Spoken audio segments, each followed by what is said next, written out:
So we're going to be talking about the old industry standards, bro marketer way to do it. And then we're going to talk about the difference in the empowering enrollment experience. And you're going to get some tangible things at the end that I recommend you tweak and change in your own enrollment process. So first, let's talk about coercion versus consent and the shift from a coercive enrollment process to a consent-based enrollment process. So what does coercion look like in terms of enrolling a high-end client? So this is stuff like wanting or needing to get a final yes or no while live on the sales call, right? Like demanding that someone makes a decision while they are literally live face-to-face with you on the sales call. This is something that I've seen a lot of other, old school sales trainers say. Don't let them get off the call without making a decision. Like literally, you just stay on the phone with them until they get their credit card, until they say yes. Just stay on the phone with them, whatever it takes. I've seen people say, oh yeah, I stay on the phone with that person for hours until they finally broke down and said, yes, that's disgusting, right? That's not necessary. Some people are saying, I've been told that before. It's like bullying. Yeah, exactly. It doesn't feel right. Exactly. And especially when, a lot of the context here is that the way that sales calls are typically taught and done is that people have just only heard the first details of the offer moments ago on the sales call. Like they get on the sales call, they hear about the offer, and then 10 minutes later, they're supposed to make a final decision. It's too fast, right? Like for most people, that's not enough time, right? They haven't even had time to process because they just verbally heard what the offer was. They're not even quite processing it yet. And now they're expected to make a decision before they get off the call. And this is where this comes down to consent, is like, can you really expect someone to make an informed decision when they are in the heightened emotional space of being face to face with someone on a call, potentially being concerned with how you're going to react, how the person on the other side is going to react? Are they going to shame me? Are they going to say I make excuses? What are they going to do? Right? Like they're concerned. I know I felt that before in a sales call where I'm like, oh, if I say no, like they're going to be disappointed or they're going to be mad. Like, I don't know what they're going to do, but I'm afraid. And then also possibly people who have a tendency to be in a people pleasing mindset, or people who have a tendency to people please. Even when people are like, well, I didn't pressure anyone on that sales call, or I didn't really, I didn't use any high pressure, I didn't use any high pressure tactics or anything like that. It's almost like there is this invisible pressure when you're on a call, though, because you're literally face to face with someone.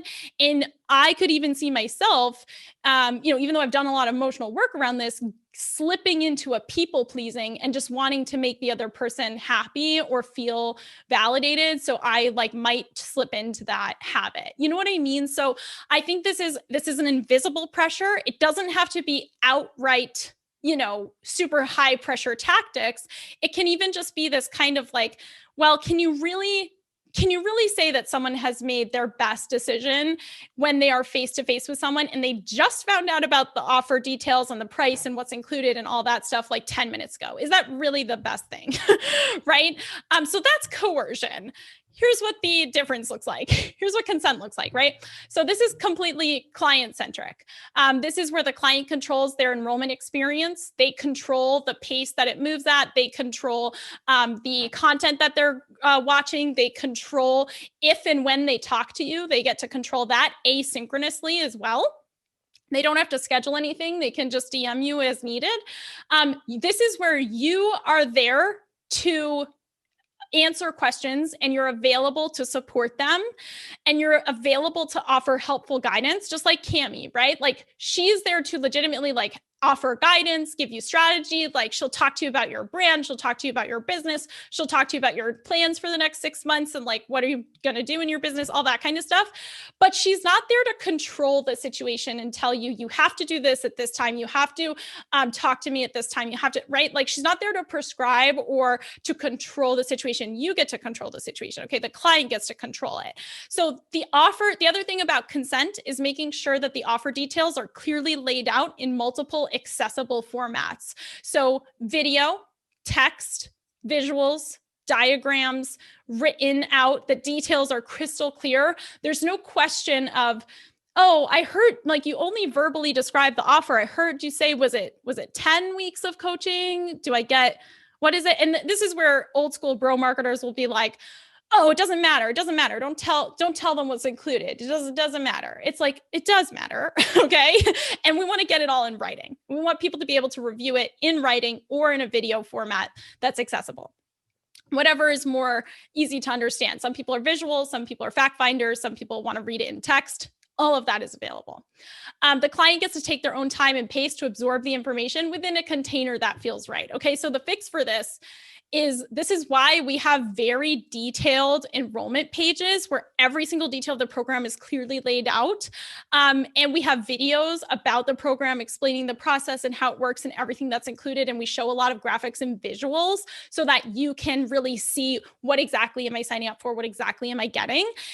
And in addition to that, we're also available asynchronously in asynchronous time via text, DM, voice notes during the enrollment process to answer any questions that you have. We're available to you, but we're not forcing you to get on a call. Okay, we're available to you if you want to talk to us via text or DM, especially because calls are not accessible for everyone. So you could always text us. You could always send us a message, right?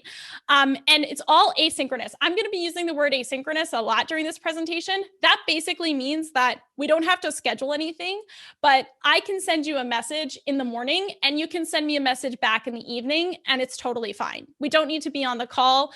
The other thing that's great about sending messages asynchronously and having this process be in the DMs is that, like, people can go back and review it, right?